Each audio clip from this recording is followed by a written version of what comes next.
First, you praise. Praising forces you to realize how beautiful the world is. You get excited. What's the next step? What happens after you say OMG?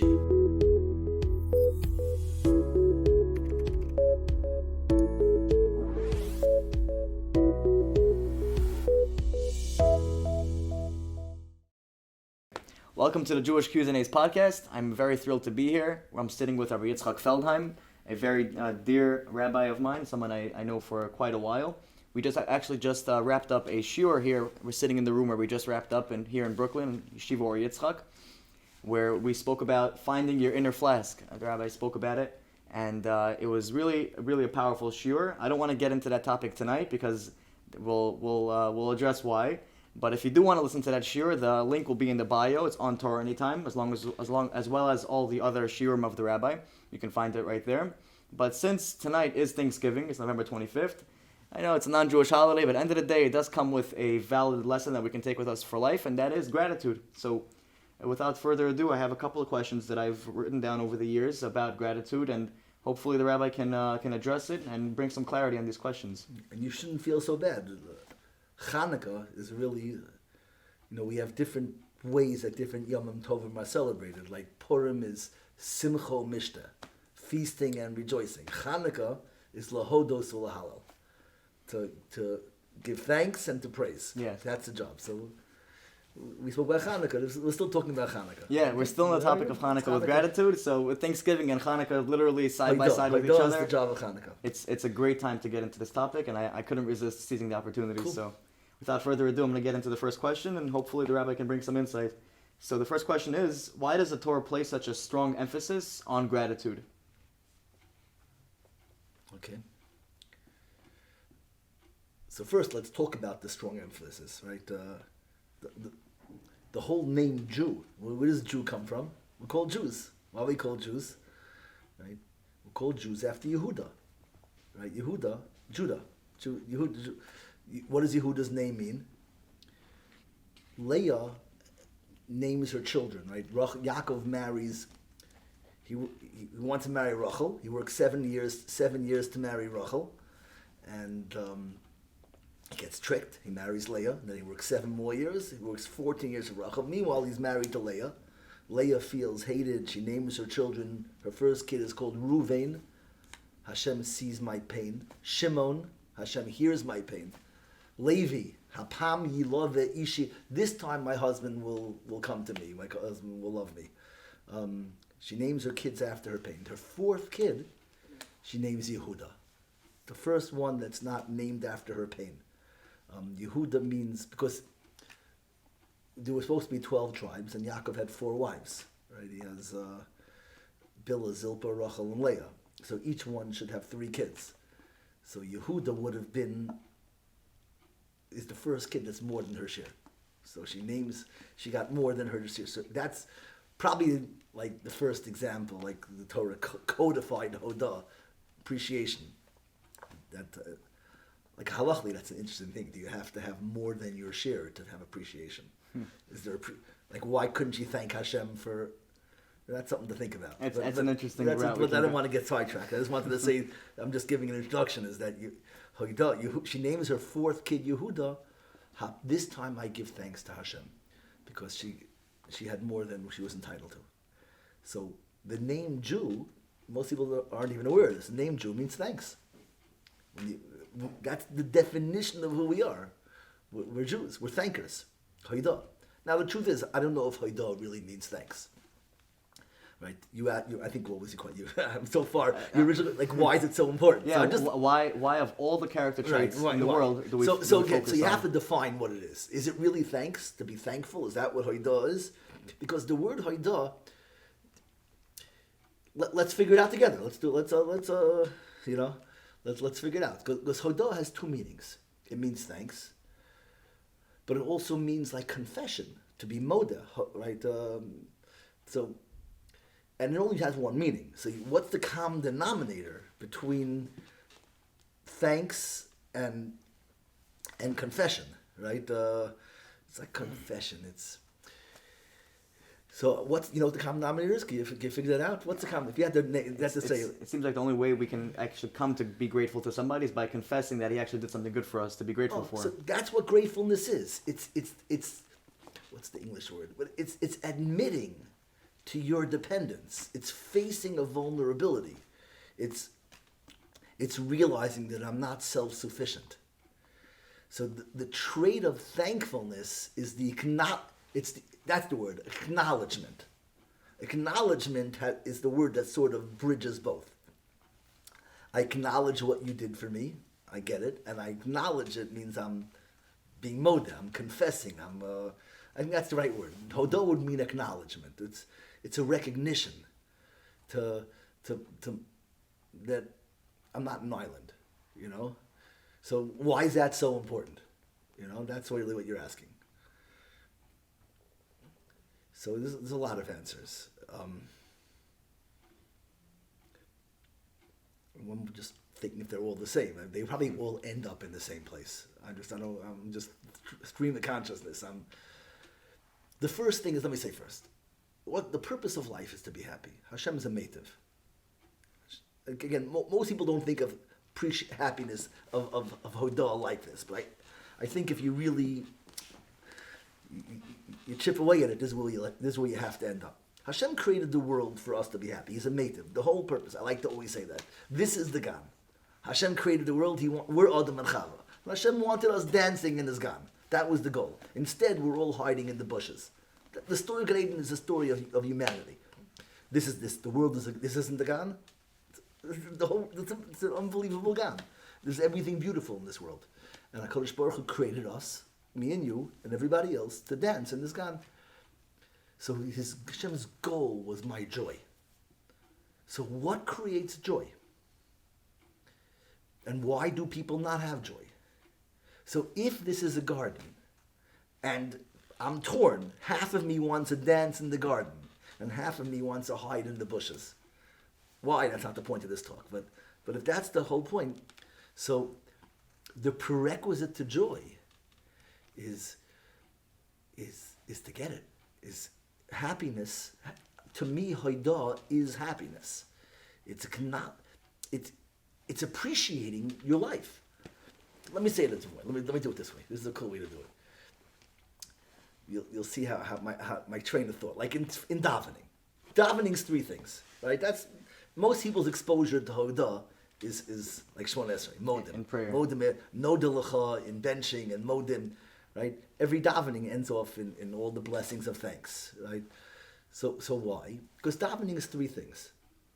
There's praise of Hashem, requests from Hashem, and thanking Hashem. You have to do that. That's what it means to be mispal. In halacha, you have to do all three. I guess the minimum tefillah would be, Hashem, you're great, make me great, thanks. Then you hit all three. Like we get a little more elaborate. And so let me just show you how I think of it. Like, how do you know when you really davened? It might not sound like I'm not talking about happiness, about gratitude, but you're going to see. It's really, this is a really cool introduction to gratitude, I think. Praise. How do you know when you really praised Hashem? Like, I know I could chuckle, I could close my eyes, I could daven, scream it out. What does kavanah mean? How do I know when I really said praise? Right? So, praise is I'm saying that something's beautiful, something's wonderful. So how do I know when I really meant it? Right? So, if you really meant it when you praise something, you know what you're going to feel? What are you going to feel? Like us. Excited. Yeah. You're going to feel excited. Like the kids today, what did I say today? Like, OMG. You know? If you're feeling that if you don't feel that means you didn't really praise. You just said words. Right? It's if you really had kavanah and you really said Hashem is this, Hashem, so then as you're saying the words, this excitement is going to build in you. That's one of the purposes of saying praise. Hashem wanted us to dance in the Gan. And we're all curled up in a little ball. So how do you get someone dancing in the Gan? First, you praise. Praising forces you to realize how beautiful the world is. You get excited. What's the next step? What happens after you say OMG? What's the next words? Next thing that crosses your mind. Someone comes to school, and you're a kid with a new toy. You go, oh my God. So what's the next thing you say? Can I try it? Can I try? You know, exactly, right? So the next thing after praise is bakasha, is requests. So how do you know when you really said requests? How do you know when you, most of Shmoneh Esrei is, the first 3 brachas are praise. Then the whole middle part, 13 brachas of requests. Sorry, the first 3 are praise, the middle 13 are requests. How do you know when you really requested? How do you know when you had, now you know how I'm thinking. Yeah. Praise means you get excited. So what's the feeling that requests are supposed to make you feel? I think it should make us feel that we need so much. You know, when we're just thinking about each bracha addresses another factor of our life that we need help in. That's philosophy. That's your thinking. You're a thinker. How do I know I saying the words, give me this, Hashem? How do I know I'm really saying, give me this, Hashem? Like we mean what we say? Yeah. How do you mean what you say, give me this? What's the feeling you're supposed to have? Like we're lacking. We're lacking, so therefore we need... Okay. I use a positive word, but you say, praise makes you feel excited. Requesting, you should feel desire. If you don't feel like yearning, then you didn't really say the words, right? Hashem, I want peace, I want knowledge. You said you want knowledge. I don't see you hungry, you don't look hungry. So we don't think of davening like this, but this is, so now all this was a build up to the real thing. So now what's the third thing? How do you know that when you get up to the thanks, the hodah, so that's the hardest one. So how do you know you really said hodah? Go through in your mind. I say, Hashem, how beautiful and great. I did Psukei de Zimra. I said how beautiful the world is. I get it. I feel excited. Then after I get excited, I say I want chachma, and I want parnasa, and I want health, I want justice.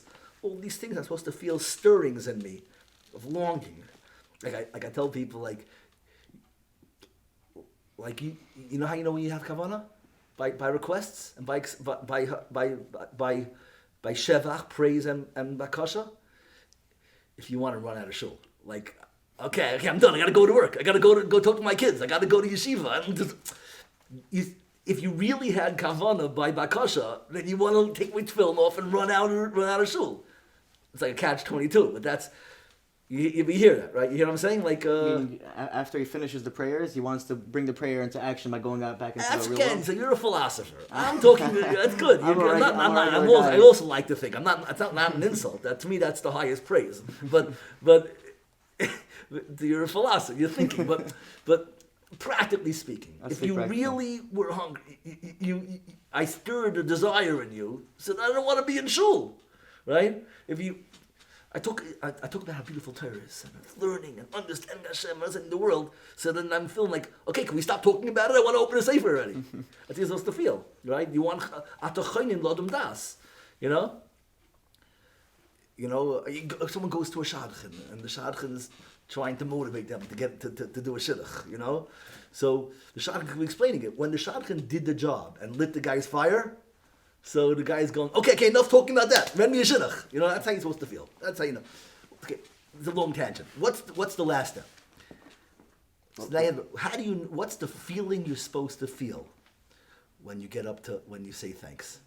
Modem anachnu lach. It's the recognition. So what is it? What's that feel like? The feeling that, for me personally, I would tell you that... What do you feel if you really get it? Hashem, I acknowledge what you did for me. I get it. So what are you supposed to feel? What does that feel like?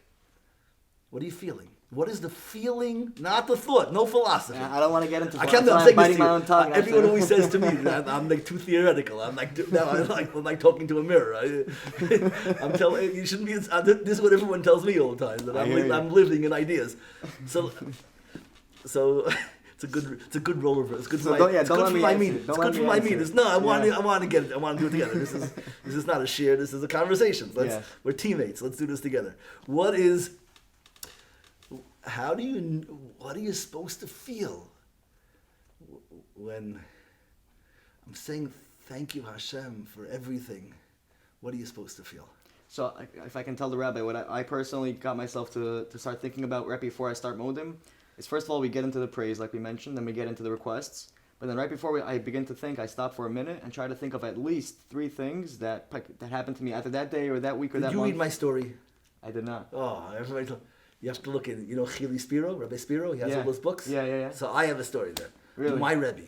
It's a story. I wrote it. You'll see. It's my story. Everyone tells me the story. It's like... Really? I have to see I was in Camp Corina. The best camp ever. Doesn't exist anymore, like all the best ever places, but it was too good for this world. Anyways, wow.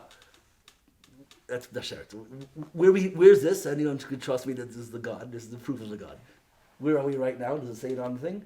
We're in Rabbi Wallerstein's shul. Yeshiva. Mm-hmm.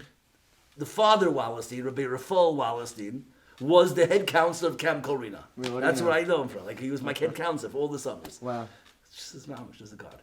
Okay. You hear the organ music? You hear like the little... This is the symphony. All right, this is like... Symphony. So this is... it's really cool. So Rabbi Wallerstein, so I went to Camp Corina. My mother wanted me to go to Long Beach for high school. That was like the best yeshiva. Long Beach and Philly were the two best yeshivas. My mother went to school with her best friend. Her husband was the Menahel, Rabbi Cooper. Rebitz and Cooper, my mother, were best friends, and or she had a sister, whatever. They grew up. They were really good friends growing up. Esther Cooper, my mother's best friend, was Rebitz and Cooper's sister, whatever. So they went to school together. My mother's dream was I go to her friend's yeshiva, husband's yeshiva. So but I came from a little bit of a weaker background. Besides the fact that all I cared about was playing ball, so they took me fair hair to Rabbi Cooper to get into the yeshiva. Rabbi Cooper said he's a nice boy, but he's like not for the yeshiva. So they sent me a letter, I guess something like that, to my house that he's a nice boy. And my mother called up and said to Rabbi Cooper, "Thank you for getting me an interview, and my son an interview. I really appreciate it." She goes, "What do you mean appreciate it? He's not coming?" She goes, "No, he wasn't accepted." Could be I'm mixing up the story. Like it's a long time. It's like but this is how I imagine the story to go. So don't hold me if it's 100% exactly as it happened. But so Rebitz Cooper called. So my mother said, "Thank you for getting into." She goes, "What are you talking about?" She calls her husband. She goes, "What happened to the Feldheim boy?" He probably said he's a nice, sweet boy, but he's not up to the level here. So she goes, No. He's coming. so like every other good Jewish husband, Cooper, so they made a deal that I could come, but I have to get a tutor a whole summer in camp. So they got me this tutor before 9th grade, whatever, before I went to yeshiva. I learned with him during night activity. Night activity is the most important part of camp. But I had a tutor. I learned with this guy every night. And he was like the best guy ever. He was the coolest guy, the smartest guy. He was like my idol. Young guy, a few years older than me. And we would go for walks. He knew everything. He would show me the stars. Wow. And like every night he would say, "This is that." There wasn't anything in the world he didn't know. And like a Shabbos, Friday night, we'd go for a walk by the lake in Camp Corina, and he would explain me the world. I was a little kid, like in awe of him. And he tells me, "So you daven Shemona Esrei? You know what modim means?" I said, "Yeah, it means thanks." So he goes, "What did you thank Hashem for when you said modim?"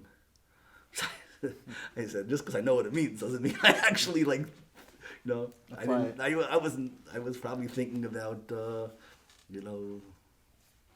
baseball game we're going to play after. So he says, "Listen," he says, "I want you, whenever you say modim, to stop and think of 5 things you have to thank Hashem for." You said 3. Okay. I say minimum 3. It's a different door. Those days it was truth is, I started with 5. Right. Sometimes it gets kind of difficult to think of because you don't want to get repetitive and say thank you for my eyes every day. Very good. I'm not arguing with 3. He told me 5. I think he was a little too demanding, but he told me 5. He told me 5, and whenever he said, "What do you think that?" So he was like my idol. So I wanted to do it, whatever. And we learned the whole summer. The last week, we're out to go back to Shiva, and we went for a walk around the lake, or next to the lake, whatever. Couldn't go around. And he says, "So what were your 5 things you said tonight in Modim?" So I don't know if I really did. Maybe I was just making it up, whatever. But I didn't want to say nothing. I felt like I was so in awe of this guy. So I said, like the most shallow things in the world, like thank you Hashem that I'm good at sports. Thank you that my parents could send me to camp. And then I realized I'm sounding a little shallow. I guess I just said parents, so I started to get a little deep. I said parents. "Oh, thank you Hashem that I have both parents." That's what I said to him, at least. I don't know if I thanked Hashem that I said that. So he stops me and he says, "You don't know how good it is that you chop that hardly anyone your age realizes that. He says, I don't have either parent. He was a Yosem. I never knew that. And he says, I don't have either parent. And you don't know. It's so special that you realize that now. Wow. And at this age. And basically, I spoke to this Rebbe probably almost every day for 30 years. He became my Rebbe. And he went through every kind of tsar in the world. Was this the rabbi you mentioned in the shiur? Yeah, So I would refer you back to the shiur. It's somewhere Yeah, deep there. Yeah, so he was Barry Rothschild, Rabbi Yitzchok Shlomo Rothschild. He was in Lakewood. He knows. Years later, I got to take it back a little bit. I came back from Eretz Yisrael. I started a chabura for him in Lakewood. He became the Rosh Chabura. I started a few shiurim. I was like his promoter, and he became huge. Like everybody in Lakewood knows Barry Rothschild. Not that he needed my promoting. He was anyone who met him. He was magnetic and deep. And anyway, so Barry. So I never finished the last two. I wrote a hesped for him when he was nifter, very young. I wrote a hesped, and I wrote, unfortunately, I never got to finish for him my five things that I thanked Hashem for. And the only modim, I've been doing this, and I don't know if I did it then, but over these years, I've been doing it for every single tefillah for many years now. 5 things. And there's only one thing that remained consistent, one modim, that was consistent all the years, was thank you for sending me Barry. Wow. That was my. I just gave me the goosebumps, Rabbi. Yeah, no. So Rabbi Spiro put it in his book. So a lot of people call me. It's called 5 Things for Thanks. Wow. So that's Yeah, it's a beautiful concept. I mean, I forgot. I don't know if that's what you want to talk about. I don't know if you want stories. This is the podcast. No, stories brings the topic to life, and it shows how it actually gets applied in real life. I'm trying to think who gave me this tip to do this. I want to say it was the Ben Shushan brothers. I believe it was Rabbi Ari Ben Shushan. So ask if you got it from the book. It was 4 or 5 years ago. If it was, Right. I could be wrong though. I could be wrong. Yeah. But if I am wrong, Rabbi Ari, you got a free promo right there. He was my Rebbe in yeshiva. But so Bekitzer, if you wanna bring it down in a nutshell for this question. So we're looking for the story. So the first question I opened up with was why is it so important? So basically, what I just said is that I didn't say the punchline. What did I say it? Well, what is the feeling you feel for modim? Modim. So I gave you my philosophical answer, which was the 5 So things. we never got there. Okay, so that's where we. So my answer is the feeling that you feel when you really, it's not lost on you, is happiness. The feeling of Hodah is happiness. Happiness is what you feel when the good things are not lost on you. That's all. Not all. That's it. There's nothing bigger. The entire purpose of the Bria is joy. And what's the secret of joy?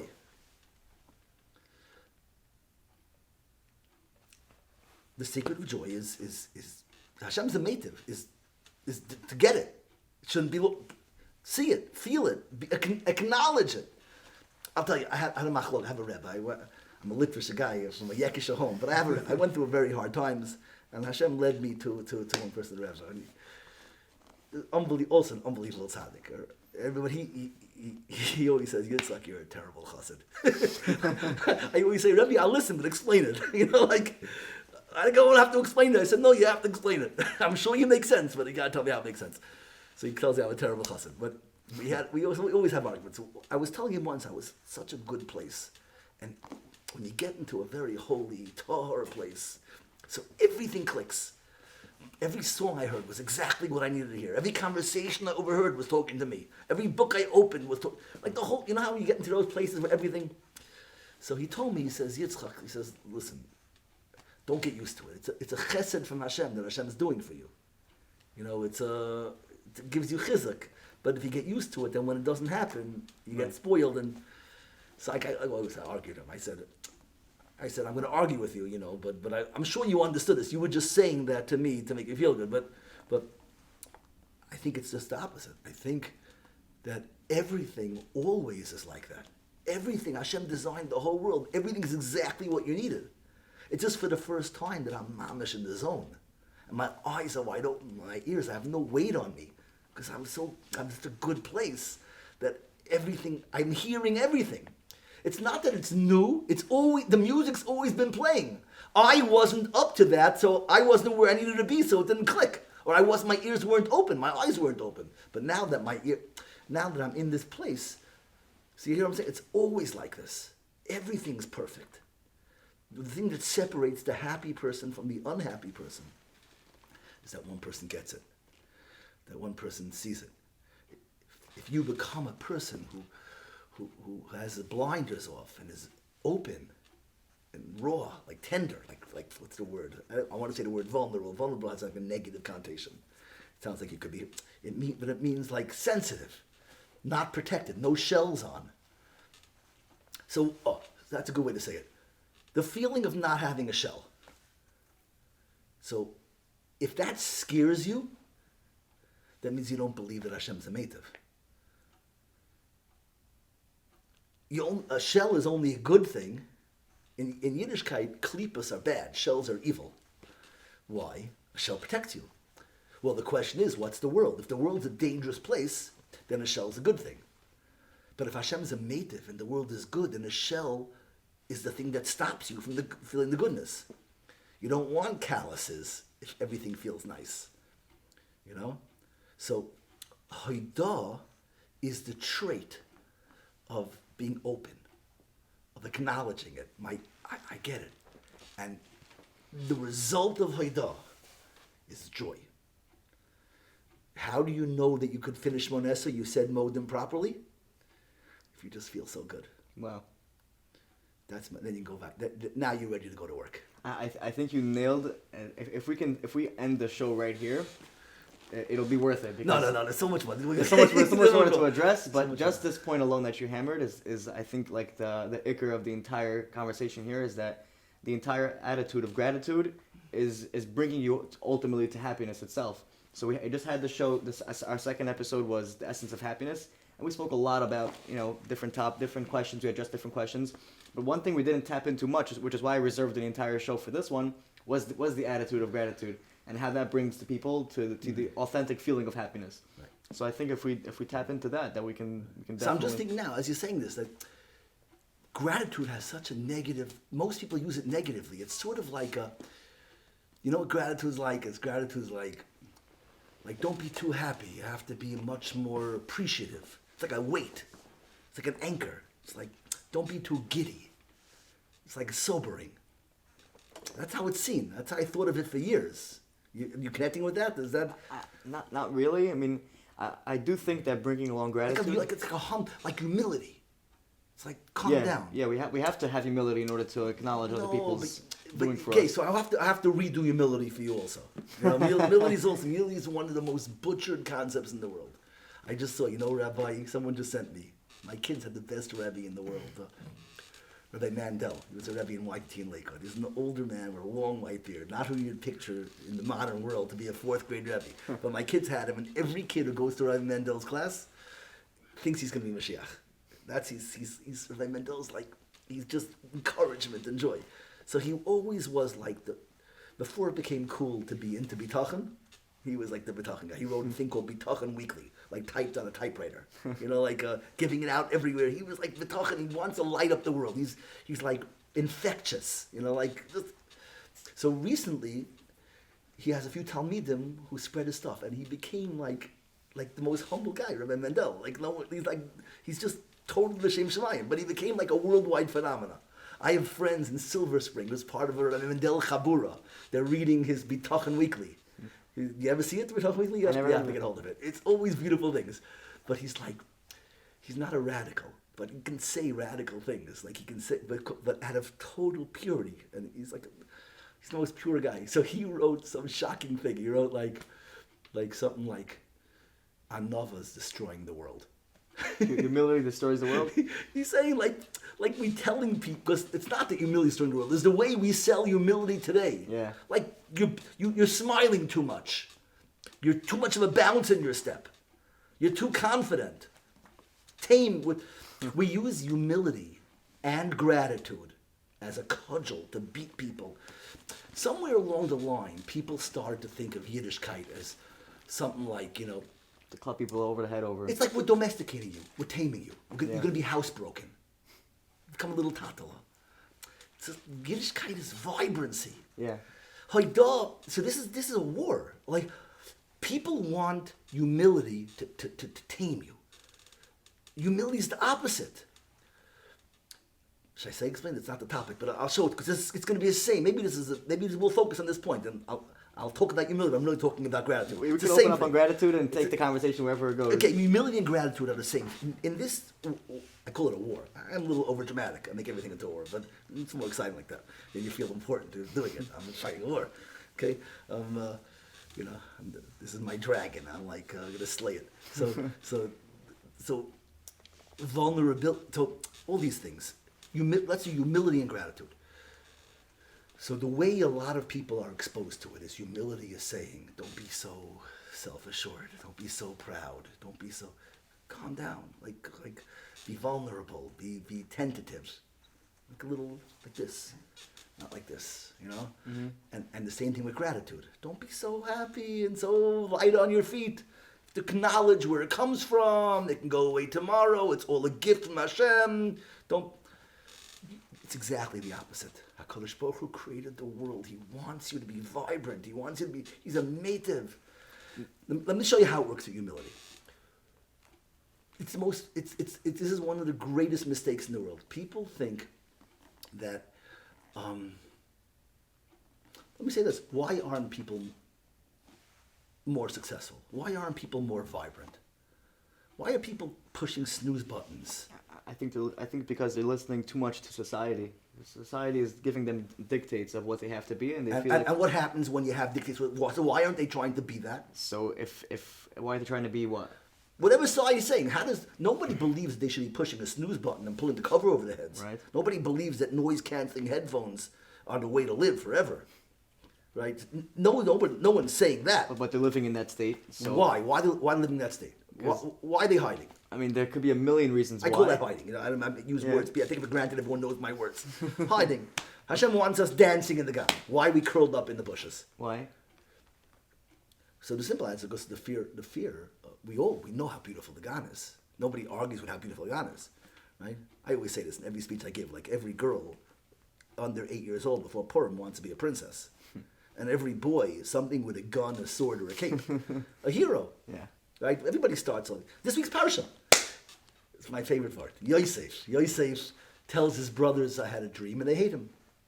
Then he says, listen to the dream. You're all going to bow down to me. And now they hate him even more. Why did they hate him the first time? He didn't say what the dream was. He just said, I had a dream, and they hated him. Right? Once he says the dream, you're going to bow down. I get it. But they hated him when he said, I had a dream. You know what the answer is? Because everyone starts off as dreamers. And we get broken and we stop dreaming. And people hate you when you hate the dreamer. Speak your dreams. Yosef walks in. He says, "I had a dream." And the brother, because Yosef comes from Yaakov and Rachel. Yaakov worked 14 years to marry his mother. The love that Yosef saw in his father's eyes. You know what happens to those kids? They're bulletproof. Yosef's never going to lose a dream ever because he saw his father look at his mother like that. The brothers come from Leah, a snua. She cried. She names her kids after her pain. So they don't have the same dreams that Yosef had. So Yosef comes in, I had a dream. Right away, that's painful to you. You had a dream. You know, the brothers look at it, they're not Rishayim, they look at it like he's living in La La Land. You know, there's a mile to getting sober and facing the real world. But Yosef's the dreamer. You know, so that dream, that I'm calling that holiness, the vibrancy. Can I just make one point? We spoke about humility and gratitude. So if we put it on a scale and see the opposites of both of these traits, from humbleness we see ego, and then from gratitude we see ungratefulness or another word. So that's what I want to say. I don't agree with that. That's what you heard your whole life. No, I mean that's what how society perceives exactly. it. So that's what I'm responding to that. You're not wrong. In any dictionary, the opposite, what's called antonyms. The antonym of gratitude is. What's the word used? Ungratefulness, whatever. Praise, whatever. I'm sure there's a better word, but whatever it is, right? You can't use the different. It's just the grateful and ungrateful. So it's not, okay, whatever. It's cheap, but it is pretty right. cheap. There's better words. But whatever. And you said ego versus humility. So that's what I'm arguing with. I want to let me show you why I think it's. I'm not arguing with you. I'm responding to the same thing. Yes. Everyone heard this before. I heard that. I grew up with that. Ego, gaiva. The opposite of a anova and gaiva. Yeah. Right? Yes, exactly. So right. there's an issue. There's a problem with this perception, right? Well, in again, that listen, people flush down their ego, which is actually a thing that we should channel rather than destroy. I tell you, Rabbi Mandel said, the guy, Anov is ruining the world. I want to explain to Rabbi Mandel. Mandel's a Kaddish. Yeah. I might be a little bit like not afraid to be, if someone might say, oh, Feldheim is like a rebel. He's not a rebel. He's not a rebel. He's legit. If he says what I'm saying, I'm kosher. Okay? So, let me say this. So the humility thing. I lost my train of thought, but let me get back on it. The humility thing. So as I said, the whole purpose of life is vibrancy. So why aren't people getting out of bed? Why are people pushing the snooze button? So what's the answer? Everybody. That's how I said. Everybody has the same dreams. That's how I got to unravel my whole thing. Yosef was. As I said, Yosef was the dreamer. Everyone starts off dreaming. The reason why we're in bed is not that I don't have anything to dream about. The answer of pushing the snooze button is not that I don't think there's anything beautiful. They dream, but they dream from bed. No, the reason why they're in bed is they don't believe that those things are achievable. The girl says, I'm going to be a princess. Who am I fooling? Nobody's killing dragons for me. And the boy says, no princess is going to want me. I can't kill any dragons. Who am I fooling? When we're young, we believe we can do anything. So the reason why we give up, I call it the new word chilling. The reason why we used to want to be great, and now we're just chillers. That's why I talk to the young people. Right? So the reason why you become a chiller, there's a lot of steps, but ultimately it's the fear of failure.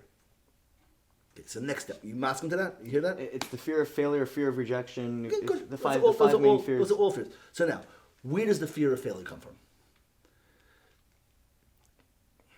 So I'll tell you. I don't want to give a whole share. I want to just get there. Yeah. So the fear of failure, again, it could be a lot of ways to say it, but ultimately, there's a philosophical answer and an emotional answer. The fear of failure philosophically comes from that I think I'm supposed to be everything. If you think you're supposed to be everything, so what are your chances of succeeding? Zero. But forget about everything. How about just the things that I dream about, for example? Yeah, but what happens is that we grow up in a world, so we see this guy has a house in Aspen, and this guy has a house in the country, and this guy has a house in the old city in Eretz Yisrael, this guy has a house in Netanya, and then he has a house in Lakewood and a house in Miami, and I get to see everyone's dreams, and they all look good. So we start to think that we see all the dreams of the world. This guy has this car, a sports car. This guy has a big SUV. This guy has a boat. This guy has original. a jet. So we see everything. Nothing is original. No dreams are original, basically. We all just base it off what other people have dreamt and achieved. But not only that, we get the sum total of all the dreams. My expectations and my desire and my taste is everything. So I have hasagas, huge hasagas. I've seen it all. So what is my chance of having all those things? The chance of being everything is zero. So if I think I have to be everything, the fear of failure is rational. You will fail. You're not going to have that. Yeah, it's so the reason why inevitable. The reason we all give up is because our hasagas are too big, and therefore I'll never get where I want. So why bother? So what's the answer then? So we call that a lack of self-esteem. A lack of self-esteem is I don't believe I have what it takes. But it's not really lack of self-esteem, it's because your hasagas are too high. So what creates confidence? I think, first of all, on the point of the person who wants to achieve everything but is not able to, obviously, I think that we should realize that we're not in this world to just achieve, we're also in this world to just attempt. It's not a results based. Sure. That's like last week's parasha. Yaakov is called Yisrael. Why? Kisarisa in Elokim van, he fights with the angel of Esav. Yes. And it says, because you struggled with the angel, right, and you succeeded, Kisarisa im Elokim vanoshim vatukal, and you were able. It's one pasuk. So he names him Yisrael is the word Sarisa. Shin Reish, whatever. Right. So Yisrael is because you struggled. Mm-hmm. And you succeeded. So if you're naming someone after the fact that he struggled with an angel and succeeded, so what should you call him? You struggled with an angel and you succeeded. So what should I call you? Sarisa, you struggled, or Tuchal, you succeeded? Tuchal. He shouldn't have called him Yisrael, he should call him Batuchal. Because the answer is, the success comes of Mela. the greatness is the struggle. Right. That's what you're saying. That's your word. I'm just showing you a pasuk. This was just this week, this last Sasha, that a Jew is named a Jew because we struggle. We jump in. When you jump in, that's the biggest thing. So when you jump in, so that's your point. And that's I'm just saying that's, we talked about the two reasons we're called Jews. Yehuda is so I was. You'll see humility. Okay, sure. I was saying humility. We're not going on a tangent. These are the two traits of Jews. It's great. I think just this conversation alone, it was so beneficial. If not for the klal, I mean, I think the crowd is, whoever watches this is going to have just an amazing amounts of insight on this topic. Good. Baruch Hashem. Definitely me, that's for sure. So. But let's finish the thought. The last step. We're almost by the finish line. Yeah. At least with the humility, which is a tangent. We're almost finished the tangent. Okay, so what's a tangent? So that you have. So I'm saying what? Let's sum it up. Everybody's dream. We all have dreams. We want to be happy, but instead we're curled up in a ball. Why? Because we're insecure. We have a fear of failure. We don't think we can do it. Why don't we think we can't do it? Because our expectations are so large. So I can't do that. So if the reason why you don't have confidence is because the job is too big, so then what's the cure for that? What creates confidence?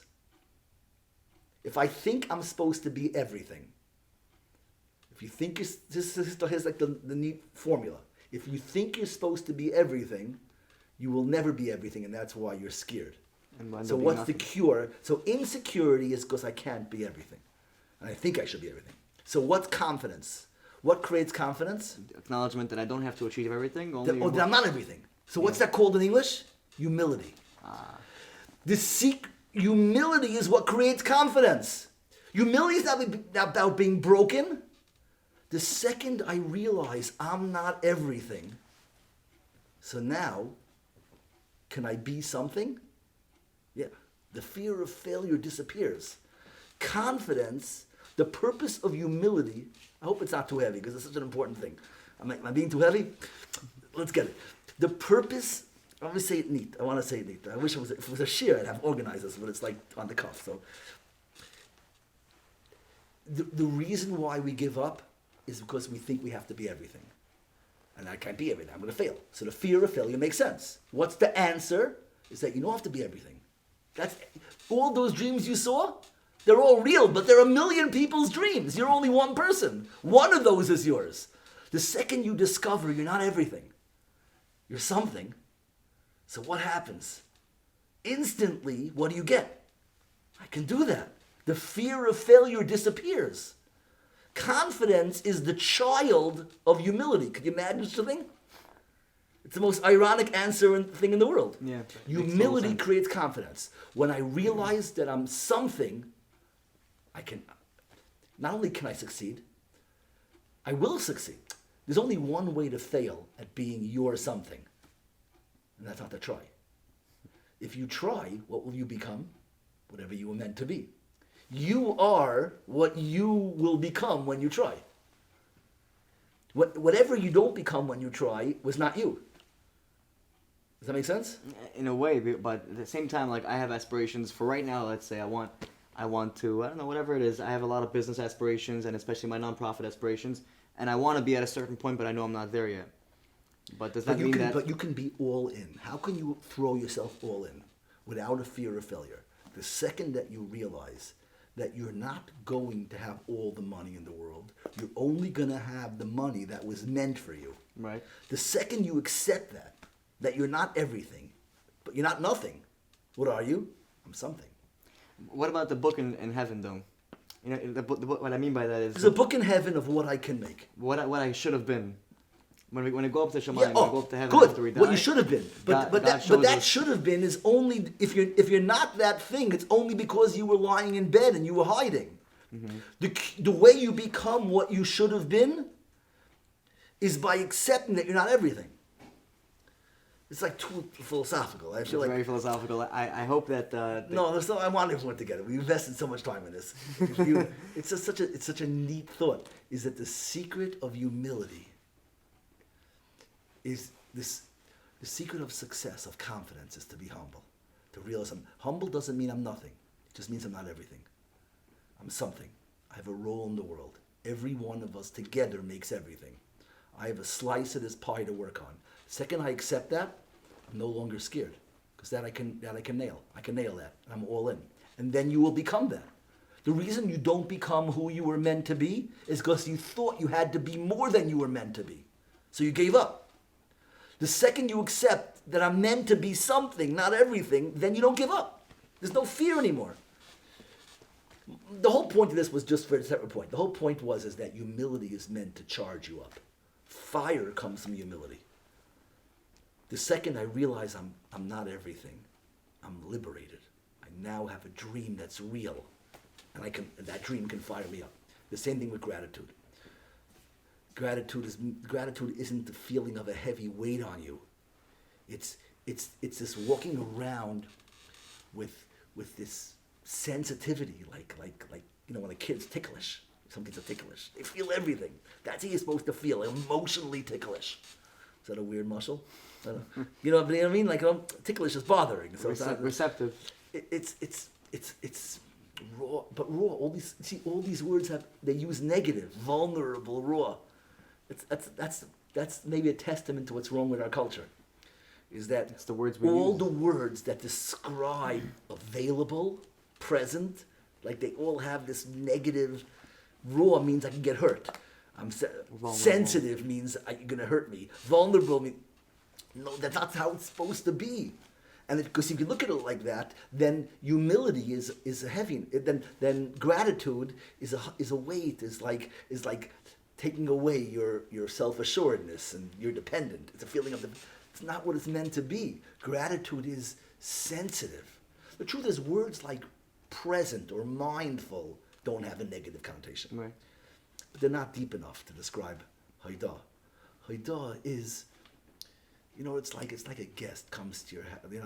It's like the Ishbitzer says this. It's a deep thing. The Gemara describes a good guest. You know what a good guest is? There's two types of guests. There's the guest who comes and they go, they're cooking for their family, so they put a little extra for me. Then there's the other guest that goes like, wow, look what you did. You did this, you made that. It's like, can't believe they went so out of their way for me. So the Ish says a beautiful thing. He says, what happens if you have a guest like that? If you have a guest like that, you have a guest, and every time they come to your house, they go like, did you put this in the soup? Like, wow, like this kugel, that's different than regular kugel. Like, is this? So when you have a guest who notices everything you do, you know what you do for that guest? You cook 15 extra things for them. Yeah, you do everything because you know they're going to get it. If you live your life like that with the B'nai Olam, with the Rabbeinu Shalom, you thank everything for everything, so he keeps on creating new. He doesn't want to stop. Wow. The secret to getting Hashem to drown you in bracha is don't let any of it be lost on you. Get it, feel it. Wow. So I want to repeat that last point. I think that was so like pivotal to the conversation. Right. Is that like the secret to attaining more, I guess, good stuff in our life is by first of all acknowledging whatever we had in the first place. So that's actually a universal, like a law for life. Is that exactly. The more we have is but take it a step further, deeper. How does that feel? Can you picture the feeling? You're sitting there and Hashem gives you something. Here's the feeling you're supposed to have. I'll make it a synthesis of two opposite feelings.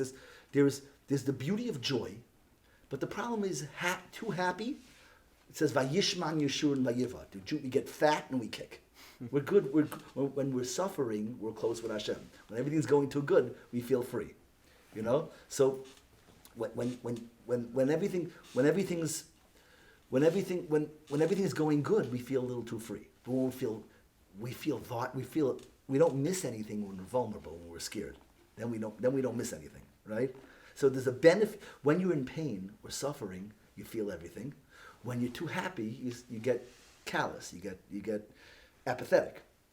So what's the perfect balance? Because you understand, it's the worst thing. When I'm in pain, then I feel everything. When I'm in a good situation, I stop feeling. So you know what the perfect synthesis is? Gratitude. Gratitude is this total sensitive feeling of joy. It's like this. This is how I'll try and describe it. It's like, wow, you did that for me? Like, really? Like for me? Like, am I doing it? I'm not an actor. But I'm trying to feel it. Like, but it's not really acting. Everything. Baruch Hashem, I have the most beautiful kids, the best kids. I have parnos. I make a living. I teach Torah. Like, you know what I mean? Like, Hashem, I can't, like, You have the dream like job. I can't believe I did. So what am I describing? What's that hergish? It's like Hashem is like. It's a feeling of total sensitive. You're feeling every nuance, but in a joyous thing. Normally, it's only in vulnerability that we feel like that. We feel so raw and sensitive when we're in pain. Happiness is normally disconnected, and you got to snap in, go, come back to earth. Gratitude is that balance. It's that feeling of. I wish I had a better vocabulary. It's joy, the feeling of happiness, with the sensitivity that you usually only feel in pain. It's that tingliness. It's like I guess people talk about it when someone's in love. It's like a similar kind of thing. It's like you feel everything. It's like the world is everything's so beautiful. It's you're not protecting yourself. You're not. It's Closing yourself off. You're not closing yourself off. You're just. It's like I picture Yosef prancing around, saying, "I had a dream." Like who would do that? Like you don't realize people are going to clobber you. They're going to be jealous. But that's Yosef's innocence. There's a certain kind of sensitivity and a freshness and alertness that can exist in joy, that usually only exists in sorrow. Like all the great poets, they wrote songs about sadness. When they got too happy, they didn't get creative anymore. It's much, because it's a sad fact. It's a sad problem with the world. Is that you think of the songs that move you the most. They're usually sad songs. Happy songs always sound a little shallow. I think it's debatable, honestly. Okay, good. I hope it's debatable. So so. If it's debatable, that means that we got somewhere. Because definitely in Yiddishkeit, it shouldn't be like that. Because that's my point, is that there is depth of emotion and joy. Yeah. It shouldn't be like that. And that's the point. That's what I'm saying. Gratitude is the synthesis of positive feelings with the depth of emotion usually reserved for negative feelings. It's like when things are good, usually a lot of times people just, you don't feel because everything is good. I don't have to think about things. You only think about things when you're suffering. So gratitude is the ability to have that depth, that sensitive depth of feeling in great moments. That's what gratitude is. So I have to figure out the right English word. Do you have a good word for me? What's a word that describes that like positive vulnerability? It's like positive sensitivity. It's like tingly. Tingly is like almost a word. Tingly, like it's not a real thing. Tingly. It's like it's an expression for it. I don't know if there's a good word that describes a positive method of vulnerability because it's haidah. Is it? Lahoidos v'lahalel. To sing David HaMelech that was David HaMelech's greatness, was vocabulary. Yeah. I'm stuck on a word, David had 50 words for the word I'm stuck on. He goes, this. That's what he does. It's like so many words for Hallel and Haidah, and he's writing poetry describing, yes, he does it in pain. But he has happy songs and happy things, which is just as beautiful and as nuanced. Nuance is a good word also,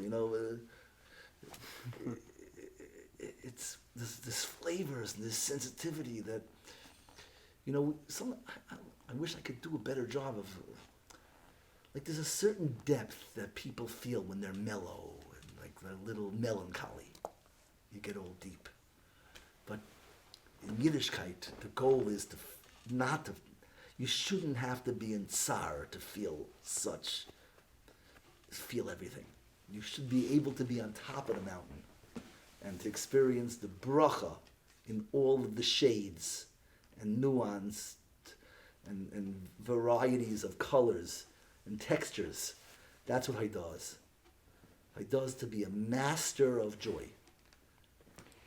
So, throughout this entire conversation, and believe me, it was wonderful. It really got my brain jogging. Okay. Probably running. We did only get through one of the questions that I've had officially. Yeah. I'm sorry. You know what? I don't want to go through all of the. You questions. can have me back. I'll be more focused next time. Don't. Even this conversation was really incredible. It was very, very deep, and I think people who are following on. Can you ask one question? I'll give a really short answer. Okay, I wanted to get through this question because I think is also going to bring a very practical application to this very philosophical conversation. So the question is, what are some Torah guidelines as to how we can try to maximize our gratitude for things in life? You could even say like a practical way to improve our attitude of gratitude.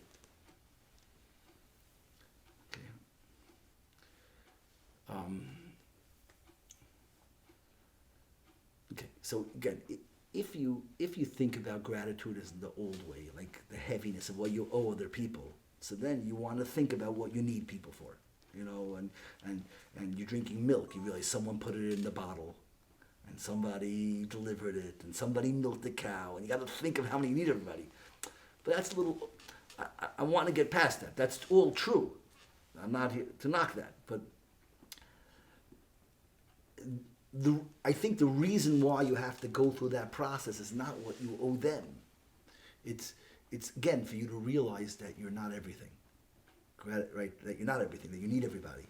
When I think about who milked the cow, and who bottled it, and who delivered it, and who packaged it, and who did all this, who pasteurized it, and who did this, then I realize that it's a symphony. I'm not everything, and that allows you to live. So that's how I see that stuff. But that's not. I'll give you an out-of-the-box answer because I'm defining gratitude as not what I owe you, and not the weight, the debt. It's not the debt. Not my indebtedness. It's this alertness. It's this appreciation. It's an appreciation of my gifts, as opposed to an acknowledgement of my indebtedness. That's good. Okay, follow. You have words. It's not an acknowledgement of indebtedness. It's an appreciation of my gifts. That's what it is. So you're asking me, how does somebody get to the state or improve of being on this appreciating their gifts? So, a little bit. You have to know why do we not appreciate our gifts? We don't want to think about why. We take it for granted. We think that just because I can see clearly right now, or I can speak, or I can sit, or I can stand, or I think move. there's a lot of deeper. I think there are deeper answers. There's answers like, I don't mean that what you're saying is not. What you're saying is true, but it's all, there are probably better answers that I'm going to give. I want to get to that. I want to get to the source of it. I think when we acknowledge what's beautiful, it's demanding. It creates demands on us. This is part of the victim culture. Everybody wants to be a victim because a victim, it's an excuse not to have to do things. Acknowledgement of gifts creates responsibility. So people would rather be free than responsible. Right. So when I acknowledge how gifted I am, it makes demands. It means I have to do things now. I have responsibilities. I have to use my gifts. When I instead am bitter about all the raw deals I was given, so now I have an excuse for non-performance. So that's the problem. Wow. The problem with having gratitude is that we don't want the responsibilities. Taking action. Everybody can look at the world like that, but I know if I look at the world like that, then I'm going to have to rise to the challenge. So why am I afraid to the real answer then is, why would I rather be a victim and just have a good excuse for being a nothing than rising to the challenge and becoming a hero? And the answer is that ultimately I don't believe that I'm going to be a hero. And therefore I'm afraid to go there. So if you want to have more gratitude, you want to live with the joy of that alertness, the appreciation of your gifts, you want to be smiling ear to ear all day long, every day, so then you have to be willing to live with the implications and the responsibilities. In order to live with those implications, you have to be confident about yourself. So my answer to that is you have to feel tahor. Purity. You have to have shmir sinayim. If a person is tahor and doesn't look at things or think things or do things that make him feel ashamed, so then you feel big. You feel pure. And if a person you feel fall unencumbered. You feel unencumbered. Then you're not afraid of responsibility. And if a person falls to those tests in life, so then you feel ashamed, and you don't believe that you could be a hero, therefore you're afraid to acknowledge your gifts because they create responsibilities. And responsibilities scare me because I'm a cop-out. That's how you feel to yourself. It's such a cool thing. It's like a whole, but I think it's the truth of how we operate. I think it's madness that this is a line of thought that most people go through today. It's that I'd rather live as a victim for the rest of my life, or at least for the large majority of my life, rather than face up to my gifts that I have and use them and be responsible for them, be answerable for not using them also. Exactly, but it's not a directly conscious choice. You're right, It's a subconscious it's madness, calculation that but people they have made. no choice. Because if you don't feel tahor, then you can't face responsibility. You can't give a guy a sword and tell him to kill a dragon if he thinks he's a weakling. He's not going to go anywhere near you when you're a sword. He's going to avoid you, live 100 miles away from you. But when a guy has conquered his own demons, then he sees a dragon, he's saying, give me the sword, I can do this. That's David HaMelech and Goliath. Right. David's Tara, he goes, give me Goliath, I'm fearless. A person who's ashamed is afraid of an ant. A person who's tahor is confident in the face of giants. And it's not just ants and giants and my mission, I'm doing this responsibility. Ultimately, it's your joy. Because if you don't feel tahor, then you're not going to be able to focus on your brachas. Because you're afraid to focus on your brachas. They create obligations. That's the problem.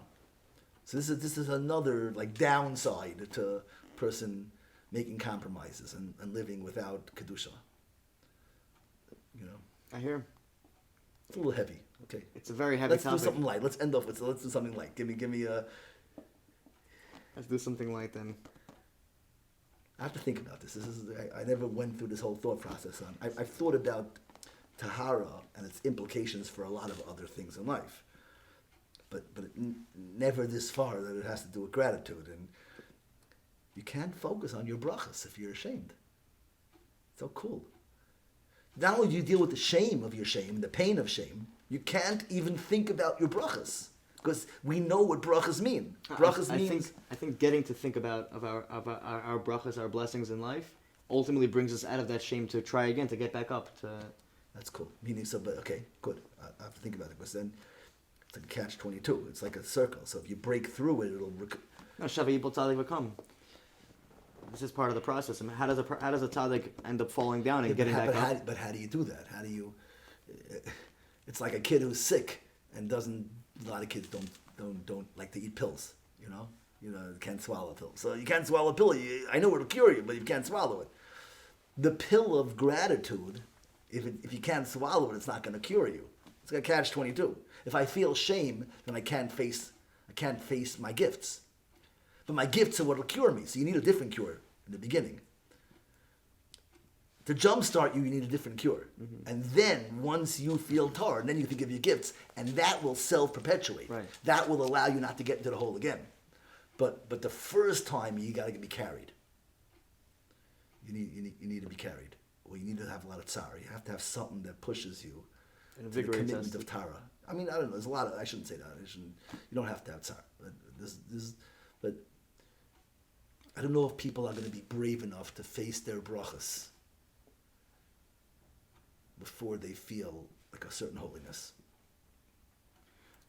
So the answer is that you can feel holiness even when you're not Torah. That's the first year I gave, the Pach Shemen. Everybody has their Pach Shemen Torah. You have to find, so that's the answer. You feel tameh, you don't feel Torah, you don't feel like a tzaddik, so therefore you can't face your brachas. You don't want to think, you can't think about your gifts. So what's the answer? Yes, like you're saying, I can think about my gifts, but you can't think about your gifts. So how to get out till I think about my gifts? And the answer is that, no, you are tar. You're not totally tar, but you have a pach. There's one pach shemen that Yavan didn't contaminate. You got to search, find that pach shemen. When you find that pach shemen, then you'll have that tara. And based on that tara, you can face thinking about your gifts. Maybe that's the whole Nis Chanukah. You find your pach shemen, and then you can do l'hoides u'lahalel. You can't do l'hoides u'lahalel till you find your pach shemen, because you'd rather kvetch. People spend their whole lives kvetching. Because kvetching allows me to stay in bed. I can talk about how messed up the world is, how not fair it is. You miss out on joy, but at least I have an alibi. Right. People would rather live with an alibi. Because an alibi prevents me from more guilt, but it robs me of joy. Would you rather have no guilt or joy? I'm just amazed that people make that cost-benefit analysis as to the benefit of living in that state of mind is that I don't have to face up to the responsibilities I'm given, and the cost of it is their life, their joy, their happiness. Yeah. So everyone, that's the whole culture. So, Rabbi, I mean, I think we've been just talking a bunch. Good stuff. A really amazing discussion. You're a good interviewer. You know how to drag stuff out. I do want to end off with one question that we did address at one point in the beginning of the conversation. I think we'll finish off with this. Is the question is, what's the point of thanking God every day, 3 times a day, and then on top of that for basically every aspect of life, every moment that we go to the bathroom, we thank God for it. We want to eat something or drink something, we thank God for it. What's this repetition that we keep doing of thanking God every moment of our life? Okay, I'm not really adding anything. I'm just going to say it again. Sort of, it's like, why did Hashem do all those things? Hashem fed me breakfast. Why did He give me lunch? Why did He give me supper? You know. He gave me kids. Why did He give me a job? Why did He give me a house? Why did He give me my first house? Why did He give me my second house? Why did He give me that vacation? Why did He give me that hotel experience? What? Hashem, the real question is, why is Hashem so good to us? But once you acknowledge Hashem's good to you, so then what's hodah? Hodah is just appreciating it. And it has so to be. Of course, you don't want amounts. Could you imagine if you wrote, you did a podcast and you did 15 podcasts and everyone just listens to the first one? It was really good, so I listened to it again. I keep on replaying that podcast. What do you mean? You did 14 other ones. Did you hear the Feldheim one on gratitude? Okay, right? So that's what you're asking. You did 15 home run podcasts. You ask great questions. You drag good stuff out of people, and you make good conversations. So don't you want everyone to enjoy all of them? Gratitude just means enjoy what you have. Marinate in it. Just bathe in your gifts. That's what it does. Imagine your brachas as a pool, a warm mikvah, or a cold pool, whatever your trip is. I'm more of a cold pool guy than a warm mikvah. But if whatever your trip is, visualize yourself sitting there like this in your warm mikvah, your cold pool, or whatever it is. Marinating, bathing in your bracha. That's nice words. Bathe yourself in bracha. Yeah. Okay? So that's you. So what's the question? Why do I have to bathe myself in all my brachas? It's a weird question once you put it in context. Why do we have to thank Hashem all day long? If thanking is beating up on yourself and feeling weighed down by guilt and appreciation, then it's a good kasha. Why do I got to beat up myself all day long? But if you're bathing in a pool, so who wants to leave the schwitz? Right? For every bracha. You want to bathe in every bracha. So that's, once you shift Haidah and you understand that Haidah is joy. It's more than just saying the words. Basking in your bracha. That's it. Can we call it that? Basking in bracha. Okay? So which bracha do you not want to bask in? Go back to your podcast. So it's a perfect mashal, really. People, you want people to, would it bother you, that question? Here, so someone asks you a question. Rabbi, why do I got to listen to all your podcasts? I like the first 2. So first of all, I have to address that question. I'm not a rabbi, so automatically it eliminates the... What does rabbi mean? Maybe I'm not a teacher. I'm the person asking the questions. No. You're the marbet Torah. You're being marbet Torah of Yisrael. You're the... Right, but I'm not an authority. I'm a regular guy. I'm a young guy. And every Rebbe, what are they teaching? They're teaching what Ravina Ravashi said. Okay? They're just giving voice to what all the Tanoim Aroim said. We say what Chazal said. Okay? So you're doing the same thing everybody else does. With a little more humility than the rest of us do. Good for you. So let me say that. So you have 15 podcasts. Would you be shocked if someone said those words? You watched one of the first episode. I love the first 2. Why do I have to listen to the other 13? You said you loved the first 2. How do you get from I love the first two? Why do I have to watch the other 13? What you should say is I love the first two. Can you email me the other 13? Right? So you have to rephrase your question. I daven shachars. I said Haidah. Why do I have to say Haidah, Mincha, Marav, and benching? No. Can you send me a link to Mincha Marav? I want to thank Hashem for everything. Haidah is basking in your bracha. It's not weighed down by guilt like we think. Appreciate me. You don't have enough, because our parents do that to us. You don't have enough appreciation. Right. You know, it became like a guilt trip. You have to answer to God, not to what parents, you know. So that's a good way to end. Basking your bracha. I think that was a good way to put it. Obviously, if somebody came up to me and addressed, that he only likes the two first shows, but not the next 13, I would be kind of shocked. So I think definitely when he phrased it like that, it kind of destroys the question that I asked.